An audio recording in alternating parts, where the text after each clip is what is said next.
Assalamualaikum warahmatullahi wabarakatuh. Hello Miss, hello everyone. I'm Natasya Putri and I would like to present a topic entitled Language Policy and Planning. This topic discusses how languages are used, managed, regulated, and developed in society, especially in relation to power, identity, and education. So, language plays an important role in shaping communication, identity, and social structure. And in many societies, more than one language is used, which makes language management necessary. So that this is why language policy and planning, or LPP, becomes an important field in sociolinguistics. So what is language policy and planning? Language policy refers to decisions and rules made by governments, institutions, or communities about how languages are used in society. Meanwhile, language planning is a deliberate and organized effort to influence the form, function, or learning of a language. In short, language policy and planning explains how a country or community organizes the languages used by its people. And next, according to Einar Haugen, language planning consists of four main stages. The first is selection. Selection, which means choosing a language or a variety as the standard. For example, our language, Indonesian, was selected as the national language in 1928. The second, codification, which involves standardizing spelling, grammar, and vocabulary, such as EYD and PUEBI. The third is implementation, where the language is applied in education, government, and media. Finally, elaboration, which adds new terms to meet modern needs such as daring or online, and also unduh or download. Next, we move to diglossia and language policy. Diglossia refers to a situation where two language varieties are used for different functions. The high variety is used in formal settings like education and government, while the low variety is used in daily conversation.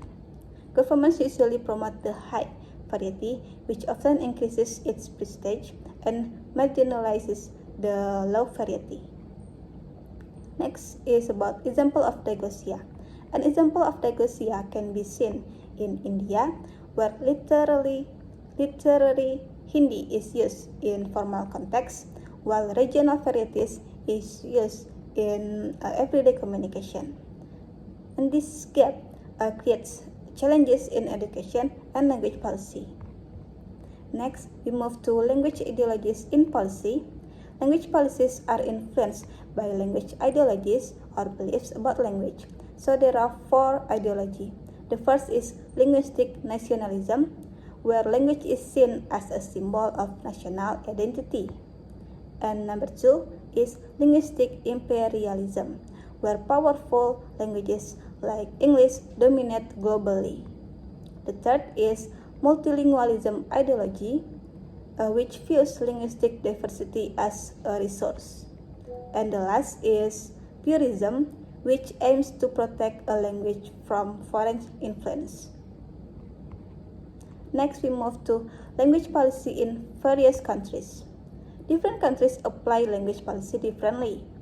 And for example, number one, Indonesia promotes Indonesian as the national language while maintaining local languages. Next is Singapore. Singapore applies a bilingual education policy. The next is Canada. Canada recognizes English and French as official languages. And then France uses the Taubon law to protect French from English dominance. Next is about issues in language policy and planning. There are several issues in LPP. These include like the dominance of majority languages, endangered minority languages, the global spread of English, and the debates over language choice in schools. Next is about language conflict. Language conflict occurs when different language groups compete for power, status, or recognition. The causes include discrimination, unequal education access, and historical trauma. Examples include conflicts between English and French in Canada and Ukrainian and Russian in Ukraine. Next is about impact of language conflict. Language conflict can lead to social tension, marginalization of minority languages, and reduce educational achievement. It may also threaten cultural identity and increase political polarization. And last but not least, we move to Fishman's Reversing Language Shift, or RLS. Fishman proposed strategies to save endangered languages. These include restoring language use in families, cultural activities, education, media, and also public spaces. This theory emphasizes the importance of community involvement in language preservation. And for the conclusion of this topic is, language policy and planning is closely related to power, identity, and ideology. Effective language policy should balance national unity, global communication, and the preservation of local languages. So, if language is not managed carefully, it can become a source of inequality and conflict.